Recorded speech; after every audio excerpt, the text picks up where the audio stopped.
Okay, hello and welcome everyone. We want to tell you today about a new video history project we're launching called Syrian Voices, Individual Perspectives on Life in the UK. My name's Mehreen Seigel. I'm a documentary filmmaker. I chair a refugee community sponsorship group looking after Syrian families in London, and I'm also co-founder of this initiative. The crisis in Syria has been continuing now for a decade. It's forced 12 million people from their homes, over 30,000 of whom have come to remake their shattered lives in this country. Essentially, what we're doing is documenting the personal experiences of conflict, diaspora, and resettlement of some of those Syrians who've come to live in the UK since 2011. Today, what we're doing with this Eventbrite event is that you, the viewers, as well as potential participants, can learn a bit more about the project, and we can exchange some ideas and learning. And you can ask questions on this event in the Q&A box, I think, which appears here on the web. We hope this event will eventually lead to a webinar workshop later this term, where we can share our knowledge about oral history methodology, community participation, and digital archival practices. But back to this afternoon and the shape of this event. So firstly, my collaborator, Dr. Angela Flynn, will outline the project and introduce a short film about one of our participants, Maradi, who's here today with us.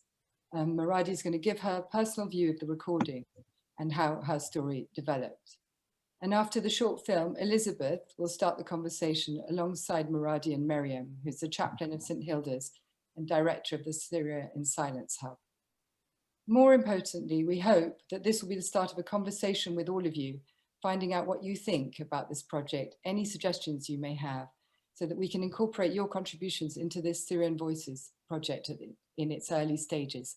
Our focus is very much on the experiences of individuals, and we hope this will be a participatory space for everyone to be involved. So without further ado, I'll hand over to Angela, who can elaborate on the genesis of the project, its aims and its methods. Thanks. Hello, everyone. My name's Angela, and I co-convene this seminar series with Elizabeth, and we're also co-founders of the project. And I wanted to just give you some very brief background before introducing the film and then Maradi, who is going to speak and contribute today. So the project initially arose from a meeting between Oxford and Glasgow Centre for Gender Identity and Subjectivity. And it was going to, we just wondered what experiences of lockdown was going to be like for underrepresented communities. And so this is how it arose.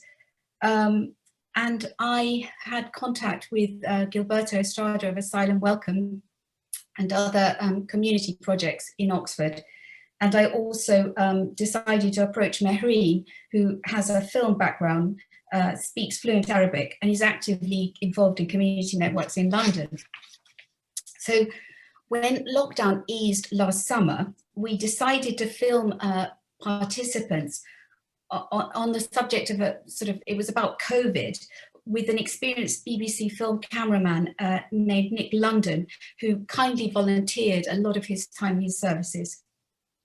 It soon became evident that for most participants, coronavirus was not the only story, and our interviews evolved from micro-histories of experiences of lockdown to loosely structured life trajectory interviews. We have now recorded some 22 interviews on film, and then as we went down in the successive lockdowns and on Zoom, and each of these films are between 60 to 120 minutes long.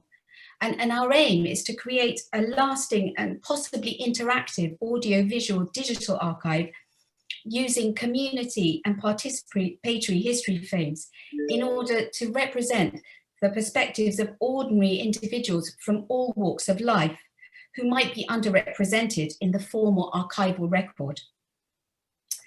And the archive will also be an important repository of aspects of emotion and affect. And I think that we're all undergoing such terrible time at the moment, but this does represent a very new, exciting time for digital humanities and future archives, this difficult time.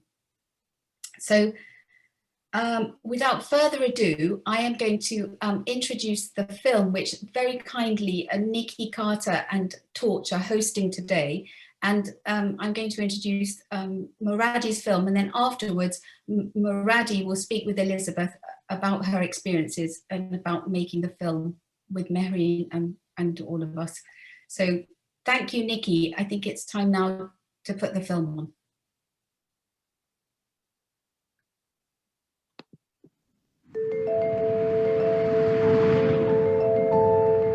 With what can I start my poem, which is called Wounds, and the subject which is pain. Now fate has taken its brushes and selected the color of sadness and painted it on our faces, refugees, refugees.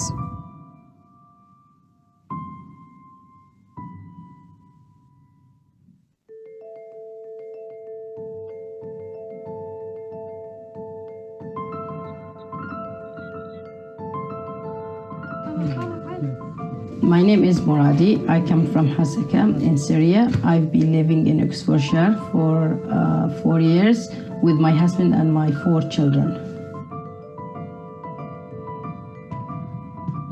Because of the war, we had to leave Syria.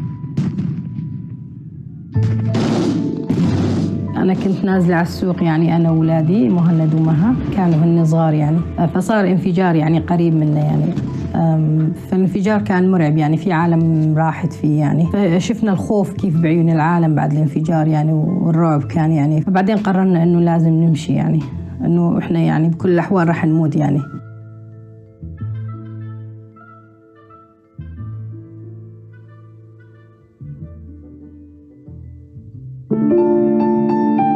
فلما نحن لما طلعنا بالطيارة ما كنا مصدقين حالنا يعني مو فرحانين إنه خلاص بدنا نطلع على بر الأمان من الحرب.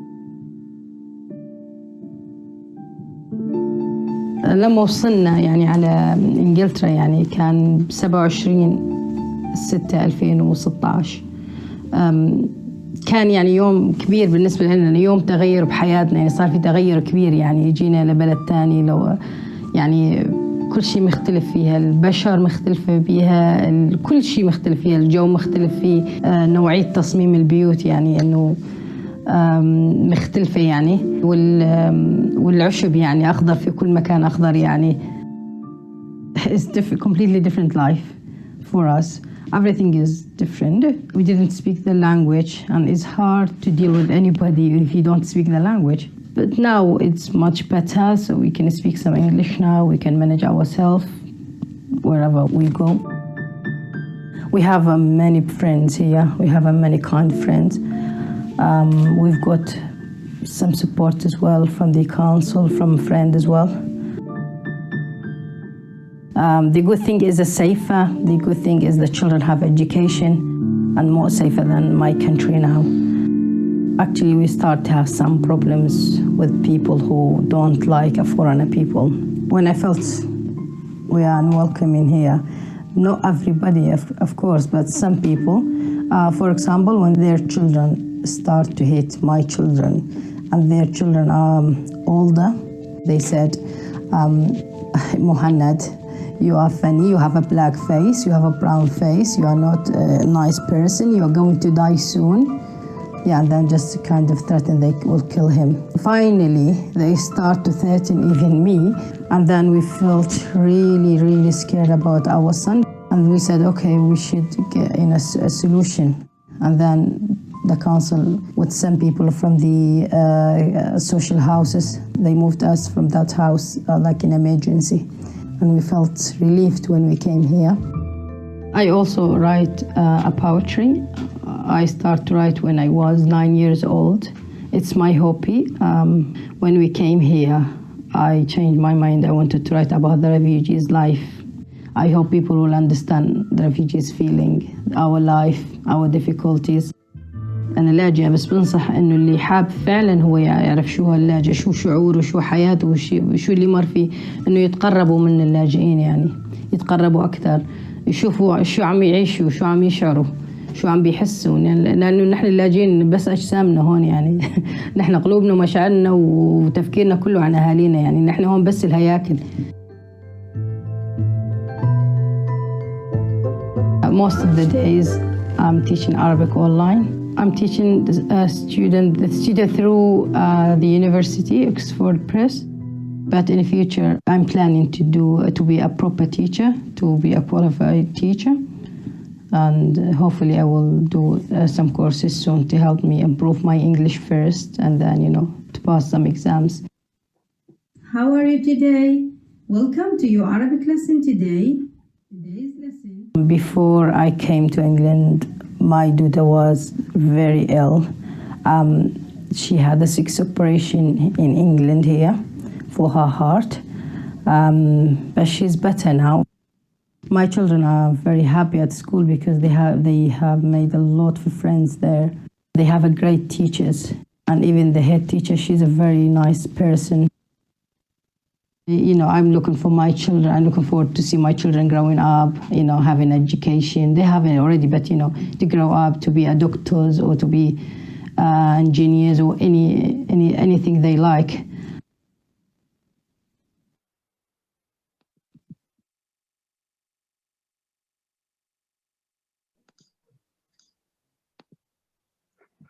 Hello, thank you so much for that, Maradi. Hi, everyone. I'm Elizabeth, and I co-convene this network, Conversations on Identity, Ethnicity, and Nationhood with Angela Flynn. And I would just like to ask Maradi a couple of questions now to kick off our discussion. Maradi, will you tell us why you decided to take part in this project, what it means to you, and what you hope people can gain from listening to your story and the story of others like you? Oh, hello.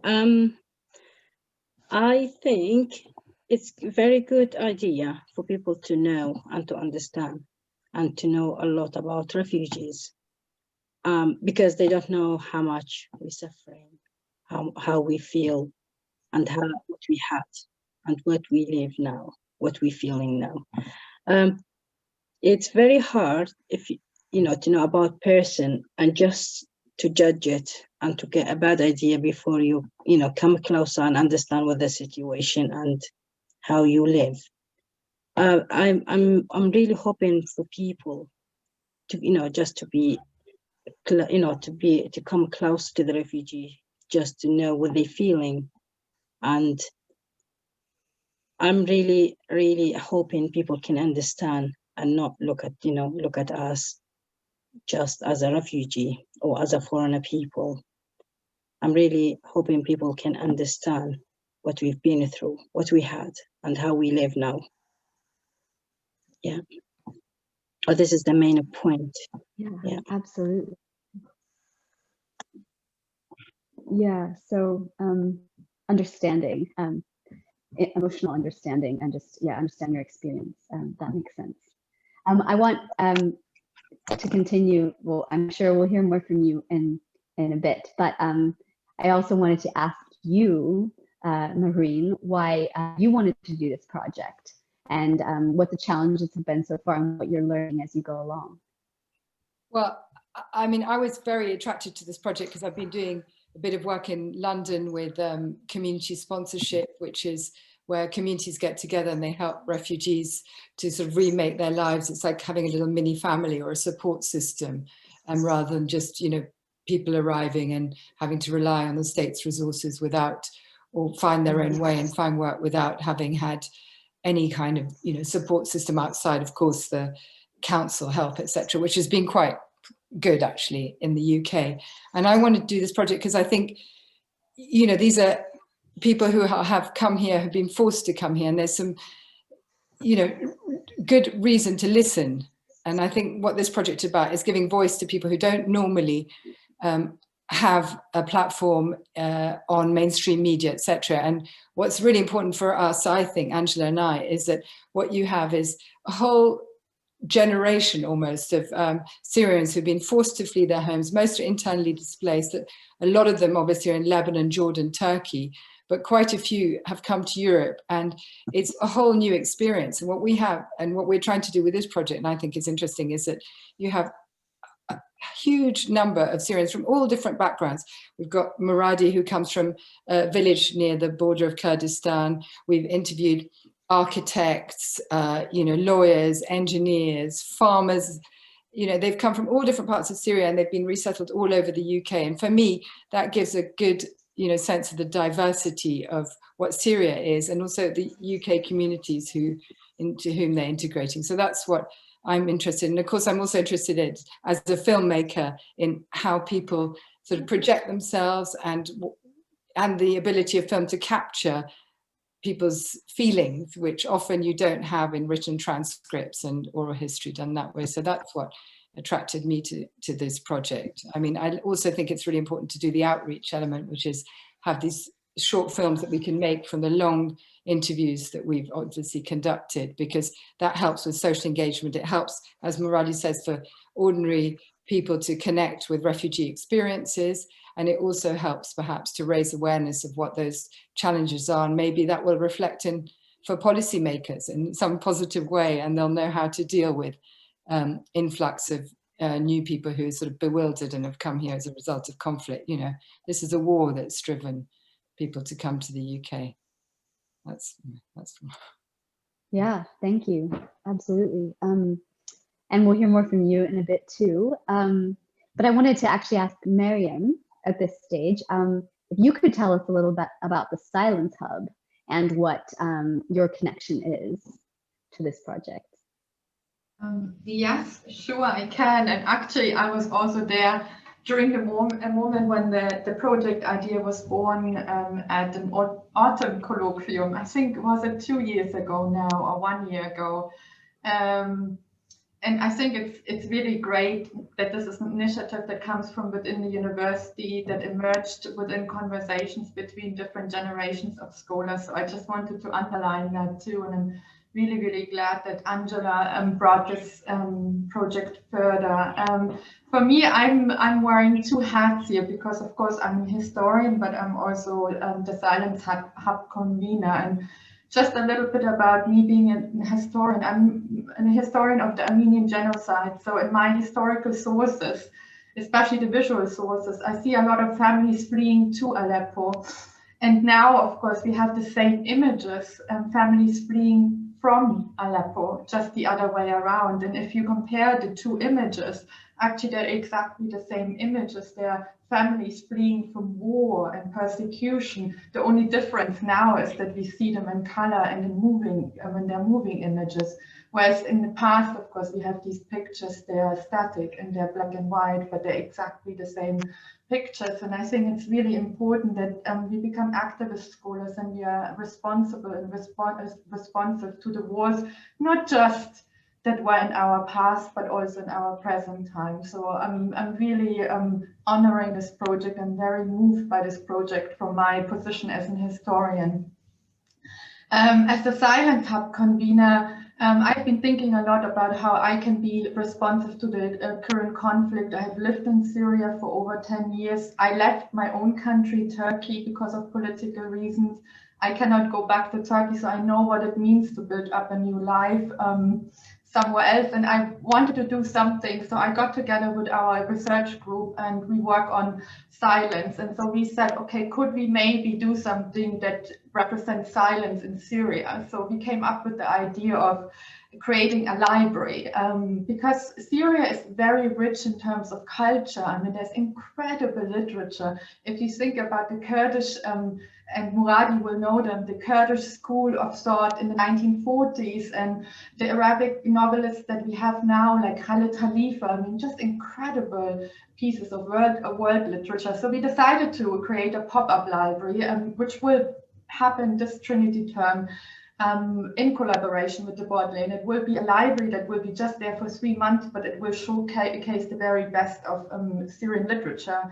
And we have kind of curated a list of the books together with the local Syrian community. So this will be, the project is called Silence in Syria. Of course, this project is called Syrian Voices, but I think we are very much complementary in our in our approaches of bringing voice to a country that has seen so much atrocities, and we are holding them basically in the light and holding them in this space that that we inhabit here at Oxford University. So yeah, I have a question actually for Mehreen, but I mean I can hold off the question, but yeah. Yeah, why don't we why don't you kick us off with a question and answer session in a minute. But I just wanted to say to anyone who's attending, there's a Q&A box, so you can post questions there and we'll address them. Yeah, I just wanted to say, you know, as someone also as a literary scholar interested in drawing out voices that have been silenced, I like the idea of listening that this project is based on. And Muradi, you say that you want people to understand your feelings, to understand our feelings. You speak collectively. And when when you speak about your son being bullied by older children, when you talk about them saying you have a black face, you have a brown face, you will die soon, I, as a mother, imagine that and I can picture my heart breaking. And I'm listening to you, and as I listen, I'm imagining myself experiencing it as well. And I think that's what this project can call us to do, to be active listeners in a way that engages with the emotions of the experience of displacement that you and your family have gone through, and that other participants of this project have gone through. So yeah, I think this active listening is profoundly important in our cultural moment. And I think, giving voice to and listening to marginalized and oppressed communities lies at the heart of research initiatives across the university at the moment. So, there's the Making History Project, there's the Oxford and Colonialism Initiative, various colleges are developing independent initiatives, St. John's in the Colonial Past, Oriel has one, to decolonize their histories, decolonize the academy, and to combat systemic racism in all its forms. So for those of you listening in and participating in this conversation, I'd also like to draw in that question of, some of what Muradi's experienced, outright racism, and the kind of, how this project ties into the efforts of the university and of our societies to combat this. So the next steps, before we do the Q&A, the next steps for this project is a workshop in week 6 or 7, and we'll post the details on the website. And I'm just going to post a link for our network where there's contact details. I'm just going to post it in the chat. Oh wait, this is just panelists now. Okay, panelists and attendees. There we go. So please do get in touch with us if you have any suggestions, any comments. As Maureen mentioned at the beginning, here, let me come back to the screen here. If you are able to help with transcriptions, translation, video editing, digital filmmaking, if you want to participate in any way, we would love to hear from you. So please do get in touch. And yeah, we can start our Q&A session at the minute. Miriam, do you want to start with the question that you had for Marie? That, and with a little bit of, I also want to caution us.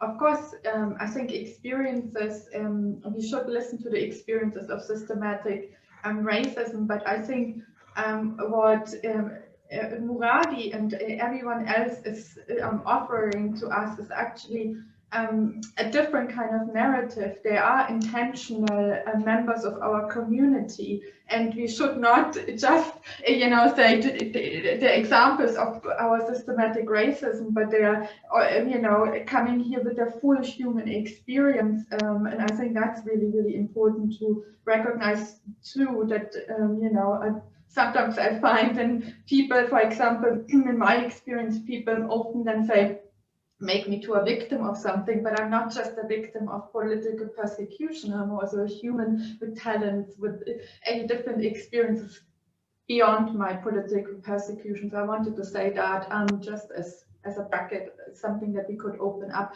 But to Mehreen, I was very struck by what you said about visuality, and I think that really reflects a recent turn in oral history too, that the visual is so important for memory, that often what is being said in interviews it can't be represented on transcripts. And I find this so beautiful about this project, that the visuality actually, I saw it also. What I really liked about Muradi, our interview, you had both English and Arabic. And I wanted to ask you, how did that change? When did you speak Arabic? When did you speak English? And I think that's just really one of the beautiful things about your project. I'm really thankful that you pointed that out in the beginning, Mehreen. So just well, I just want to say something on English and Arabic. I think that is really interesting. I mean, you can see that when you're trying to edit. We've done another short film, which is also going to be, which has been on Torture already, with a young man, a really amazing young man who lives in London, who came over here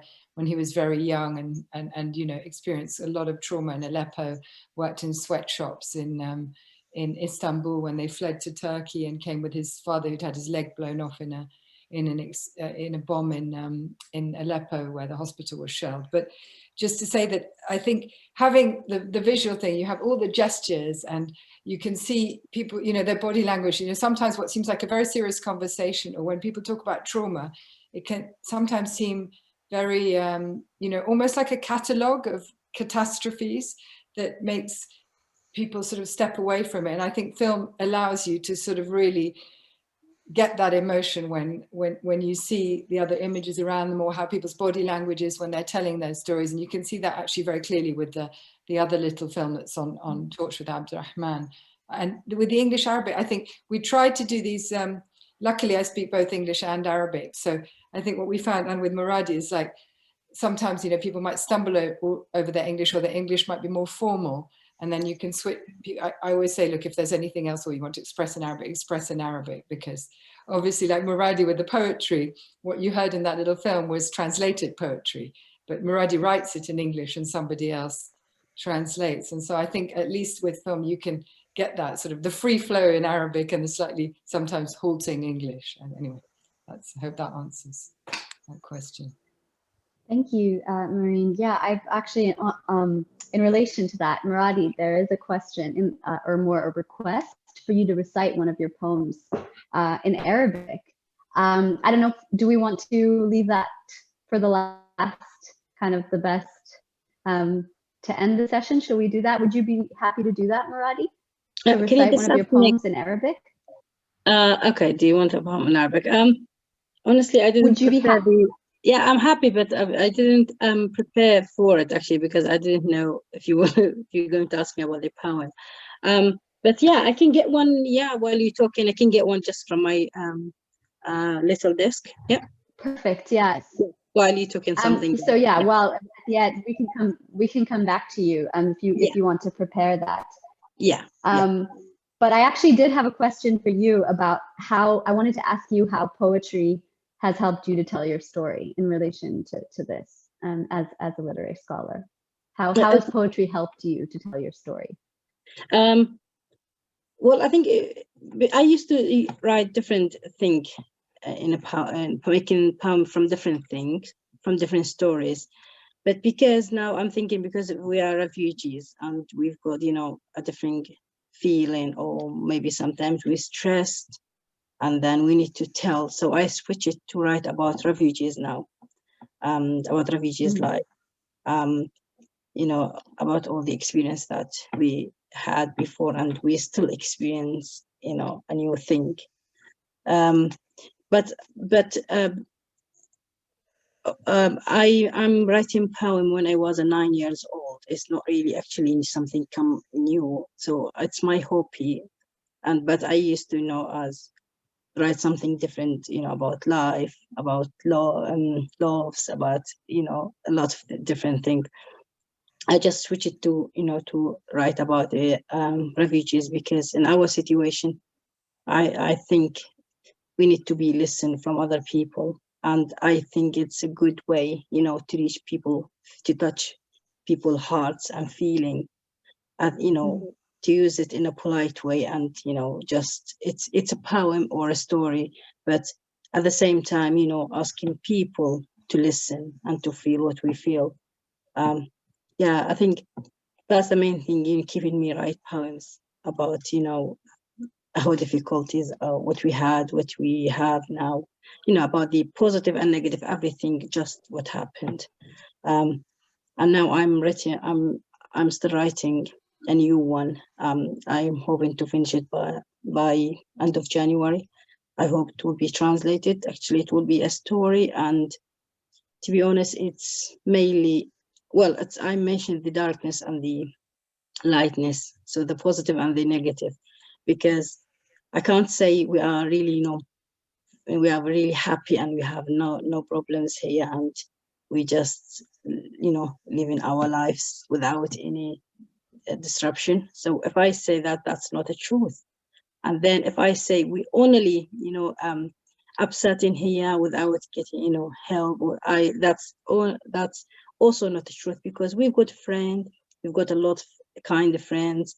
There is some people, they listen and they understand and they feel what we feel. But it's just like we have the two things in the two hands. So we have the positive people and negative people. The negative people trying to make the life difficult to refugees. At the same time, we have people who are supporting us, trying to to make us stronger to face everything we know, to face all the disruption and the racism of the people. I think poem is very important. Poem and the story is very important to to try to reach people, to reach their feeling. I don't know. I think that's my understanding. So if you mean something different, I don't know about your question, but that's what I understood. No, yeah, that is my question, and actually it leads well into one of the questions in the chat. A really good question, which is, what is the best way to get British people to listen? That's for everyone. What do you think? What is the best way to get the people of this nation at the moment to listen? For me, myself, if for myself, I can't get people to listen, unless I'm do it like in a poem or story for myself, because because sorry. What? Okay. Sorry about that. So okay, I will come now. Okay. Okay, say that. روحي يلا قولي لابوشا قولي لابوشا يجي ياخذ. Sorry about that. So I want to disrupt you. Okay. I think my husband, he's asleep now. That's why their children keep coming to the room. Yes, I can't ask people to come and to listen to the refugees. I can't, force anybody to get to listen. But what I can do, I can describe what we feel and how we live in my poem and my, stories and poems. That's all I can do. And I hope people will listen and feel and understand what we feeling and how we live. And, this is it's my duty, and that's all I can do as a refugee, and have no power and nothing, can't even ask people to listen. That's the only way I can select, to get the people attention. But other people like organizations, or anybody who work, who are responsible about the refugees here in England, for example, or in this country, they can do it in their ways, in their own way. They can, maybe if they see they need really to get involved with something, they will do it by their way, actually. Yeah, I think this is the best way, for myself, to go in contact with people. I think this is the poems and the stories. I think that's the same with film, isn't it? It's stories, film. I think these are mediums that are obviously very, very powerful, and ways to get, the largest possible audiences involved with, intimate experiences. that people have, I think. I mean, after all, the government policy to allow 20,000 refugees from Syria to come to the UK came after that horrible news story of the little boy who was washed up on the shore, Ali, was he called Ali Khadii? And, you know, that was what changed David Cameron's mind and said, okay, we're going to do this scheme. And same with Angela Merkel in Germany. It was sort of a question that she was asked about refugees by a small girl at a sort of town hall type meeting that made her change policy. So I think people respond to personal stories more, policymakers as well. People say that, you know, what informs policy? I can see some of the Q&As here about sort of, you know, that there's no evidence that shows these things, you know, directly influence policy, but I don't think that's true. I think, you know, cultural attitudes do change with more and more exposure to people's intimate and personal stories. And that's one of the things that comes out of doing this project, which is partly for the record and for future historians, and that's why the archive's important, but also for contemporary audiences who, you know, want to learn more. I don't know, that's how I feel. Maybe it has no impact, but we hope it does. Yeah, no, I mean, that's, I guess some of these questions about, yeah, I mean, more, there's two questions maybe you could answer in one, Maureen, which is, there's what are your plans to disseminate the film to the wider community outside academic audiences, which I know you've already done, and you can talk about that a bit. But then also this question about how presenting refugee experiences not necessarily change British public views towards refugees and immigrants in a positive way. And so how is this project trying to engage with evidence about what does make a difference to public opinion on refugees and immigrants? Have you guys engaged with any of that? May I, Elizabeth? Is it okay if I? So the project already has had impact because so it was very important to have a sort of short documentary film style impact, something visual and engaging. And then this, the earlier film Abdurrahman and Muradi's film, they're also circulated on secondary school platforms and on community sponsorship platforms and asylum welcome platforms. So last term, before Christmas, we had many positive responses, a few from headmistresses of schools, local schools in the community, Marian's network. So it's not just the echo chamber of a meeting now and just within the university. This has an impact, and these short films, which are very accessible, are being shown in the wider community, thanks to Elizabeth Parker of Getting Caught Networks, Rachel Henshelwood at St Edward's School, and all the other schools and all the other community sponsorship networks that are helping us, that I can't thank enough, but I can't list on the platform today. But so that's how, we are getting to very wider networks, not just the university and local university networks. Thank you, Angela. There's also a question that you might be able to answer as a historian, which is on how this project can better be used as an evidence base and resource for future historians. So what sort of research questions do you envision it exploring? I think as a historical project. Yeah, I hope I'm still on. For me, this is about creating future archives, and there's a lot of thought about future digital archives and what they're going to look like, what they're going to be. Working as a historian, I want to make a future archives that convey the feelings, emotions, experiences of the often marginalized and unrepresented, that don't form part often of the formal archive. I also want to invite people to participate in whatever way is possible, and this is why the project could also, people can participate by sharing their own, uploading their own videos. If we could create an archive that would do that, that fits in with new future archive projects. But for me, it's to find the stories that I never found in the existing formal archives of the work that I did in the 1930s. And I think this is why the digital humanities is so exciting. And you can see I am not particularly comfortable myself with the visual audio medium, but I want everyone, I want everyone to feel that whether they're comfortable with this medium or not comfortable with this medium, that it is possible to participate. And then we can, this project is about Syrian individuals and refugees in the UK and their experiences, but you can roll this out to other communities, other underrepresented communities on other projects. So, but principally it is about emotions in history, putting emotions, personal lived experiences of people who are often overlooked and ignored in the archives.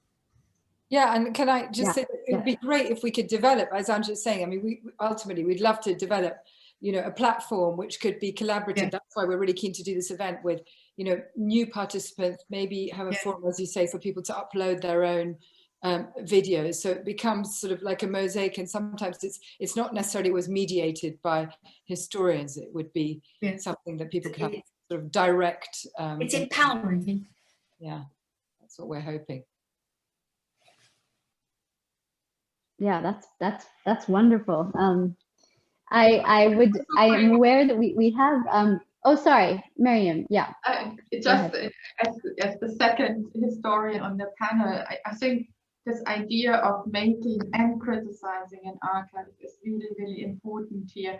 And one thing also is what we see here is that we see that there is a co-creation of stories, right? That stories only become stories if they're told to one another. And I think that's the beautiful thing about this project too, that we realize that the writing of history means that there are, it's not just, people are not just subjects and objects of history, but that we actually, it's a participatory project. It always was, and I think this project really shows that and challenges some of the research questions that we usually, have in our historical education of saying this is the document that I'm the historian, but actually that there is co-creation. I think that's really, really important. Yeah, absolutely. I want to leave time for Muradi to recite her poem, and there's 2 more questions for you, Muradi. So one question is how your feelings about being in the UK have changed in the last 4 years. And the second related question is, how do you imagine the future? What does the future look like for you going forward with your life here? Well, the first question is, I think I'm not muted. Okay. The first question is, it's a big change actually, because when we came, it has a positive thing and it has a negative thing. So the positive thing, so we are more safer here, and our children are happy, have a lot of friends, have an education now and a safer place. It's big change for us when we used to be in a war, and it was very dangerous. We might killed at any time. It's actually, the positive thing is actually is mainly is the safer place, and the children have an education and they're happy here, and we're looking for the future. They will grow up and to do whatever they want to do, and to be educated, to be,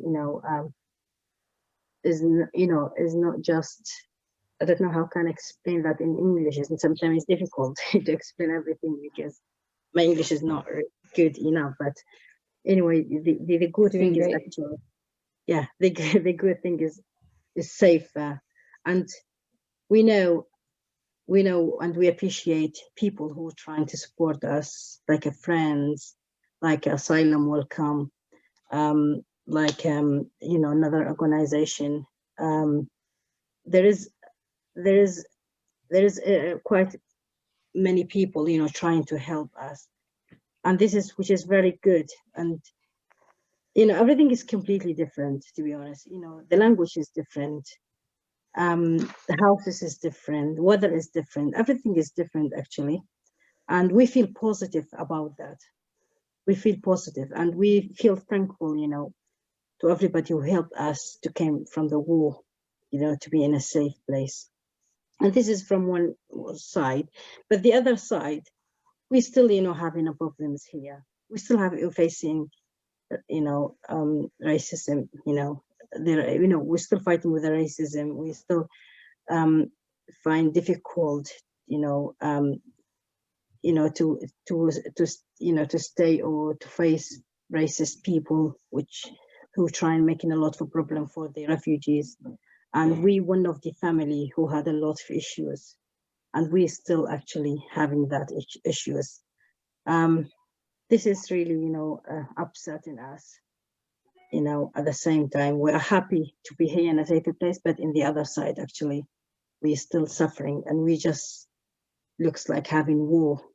You know, war, but in a different way. So we just we feel upset. We had a lot of difficulties. We're still having that. We just want, you know, we really feel sometimes offended when somebody does something bad to us, and when we can't, you know, stop them, or, you know, people who response about refugees who are not really taking a serious action to stop that. That's really upsetting and disappointed. Sometimes, not always, but sometimes it happened. So I don't want to hide that we feel sometimes disappointed and very upset. And that racist people put a lot of pressure on us, and, you know, just make us feel sad. We already had a lot. We don't need to be sad anymore, because we had a lot. We lost the country, we lost the families, we lost a lot of, you know, loved ones, a lot of relatives. We can't. It's just like you want to put water in a cup. It's full. So when you put the water, it will fall, you know, around the cup. The cup, it's already full. So I'm trying just to explain the situation. I know my English is not good enough to explain everything, but it's just similar like when you need to put water above the full cup of water. It's full already, so can't put any more. So we can't bear any more, you know, problems, because we full of, you know, sadness. And it's already, we feel our hearts, it's burn about our families, about parents. We really miss them. We really miss all the relatives. It's already having a lot thing to be sad about, a lot of things to, you know, to feel sad. We don't want to have more trouble with people. And I hope one day these people will change, or change the picture that they have about us. I think they have just the wrong picture about us. So we all human beings. So there is not different. Maybe we are different, you know, from the cultures, maybe the background, maybe the clothes, but in fact, we're all humans. Yeah, I really would like people to understand that. And I can't remember your second question. Oh, the future, what the future looks like for you, what you imagine. I can't, you know, predict and say what will happen in the future, but I feel positive about the future. So it's mainly about my children. So they will grow up, they will be, you know, educated, and this is the main point, you know, for us to see them, you know, happy and have their own life and doing everything they want to do. We feel really positive about that. Yeah. Well, hopefully everything will be okay.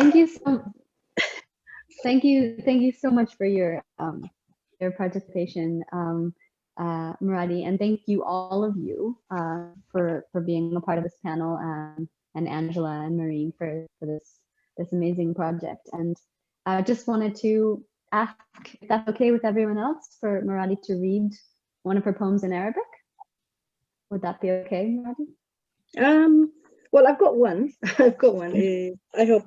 Well, I choose the shortest one because of the time. Don't want to use a lot of your time. It should be okay. I didn't read it from a long time actually, but it should be okay. So when you're happy to me to read, so I will. Yeah, please go ahead. Now, okay. Is everybody happy about that? Okay.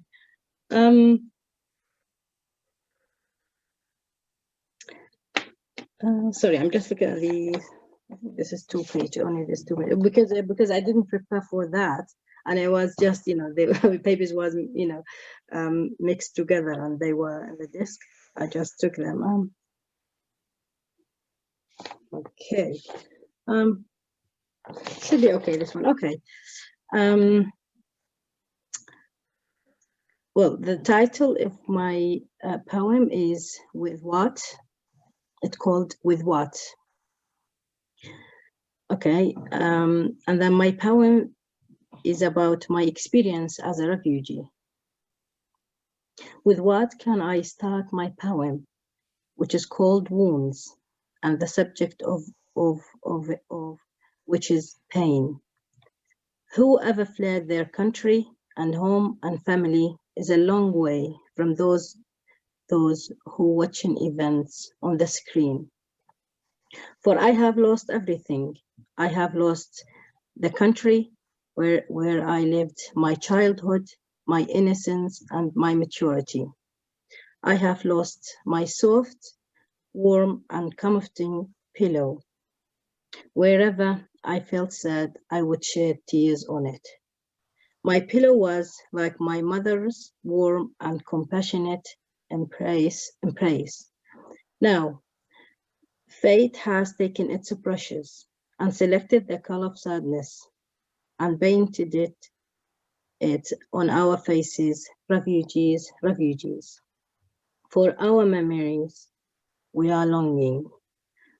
We were playing football, my friend and I, while my family and neighbors sipped tea. My younger siblings playing happily. Suddenly, a black cloud appeared with loud thunder and lightning. A powerful and devastating hurricane started. The flash flood swept my mother, father, and siblings all to one side and me to the other. I began to scream, mother, father, brothers, sisters, friends, but no one could hear me. Some of us were killed, some of us were mutilated, some of us immigrated, and some of us stayed sad and imprisoned. I was one of the refugees, and since then, we have been branded as lots of refugees longing for our homeland. Lost between the present and the past, between our dreams and our memories. We swim in the waves of the present and the past. We live moments in the present and hours in the past. Memories burned by the fire of longing for our loved ones. So, thank you for embracing us and accepting our arrival. You are a very kind nation. You have helped enormously and given us a beautiful houses. But I wish to ask a question. Are you able to give us a mother or a father, a mother, so I can throw myself into her embrace and cry while she pats my hair to reassure me that all is all right? Wait until my sorrow departs and I feel comforted. A father to live in the shade of his protection.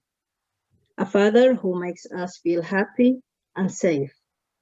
I feel it's my right to leave a dying wish. My dying wish is to pass with my coffin down the street of my beloved homeland, to say goodbye to the scent of jasmine, to say goodbye to my beautiful memories, and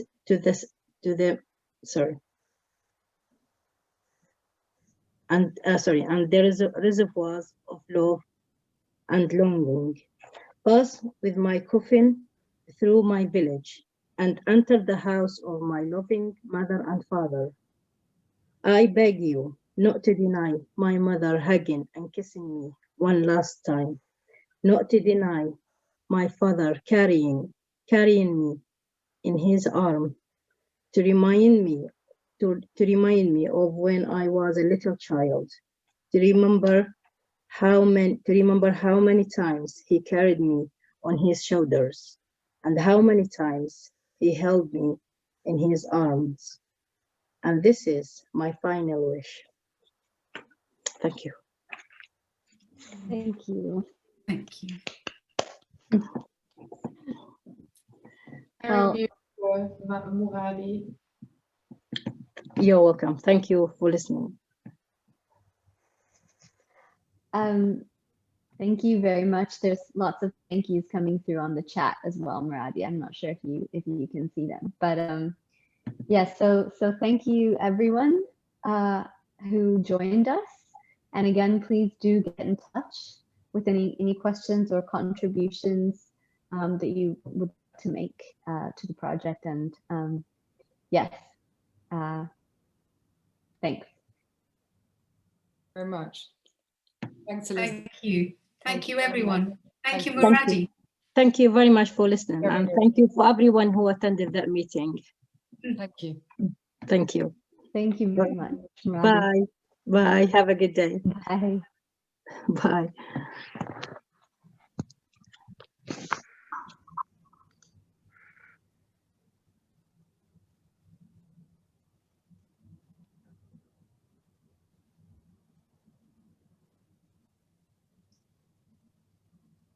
Mariam? Oh, Mariam's still there.